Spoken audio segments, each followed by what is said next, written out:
মজার একটি ব্যাপার দেখুন, গরু কিন্তু দুধ দেয় না, আমরা জোর করে নিয়ে নেই।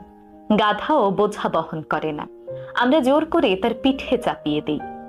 বনের বাঘও তো দুধ দেয়, আমরা কেউই তা সংগ্রহ করতে যাই না, কিংবা সিংহের পিঠে আমাদের বোঝা উঠিয়ে দেই না।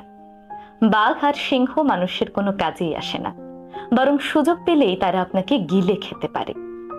অপরদিকে গাধা এবং গরু আমাদের অনেক কাজে আসে, দৈনন্দিন জীবনে তাদের ছাড়া আমাদের চলেই না।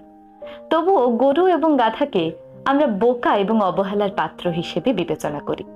অপরদিকে বাঘ আর সিংহ, তারা হলো বনের রাজা। কাউকে গরু কিংবা গাধা বলা হলো এক প্রকার গালি, তাকে ছোট করা, বোকা হিসেবে দেখানো। অপরদিকে তাকে বাঘ কিংবা সিংহ বললে সে ভীষণ খুশি হয়ে যায়, সে নিজেকে অনেক বেশি শক্তিশালী মনে করে।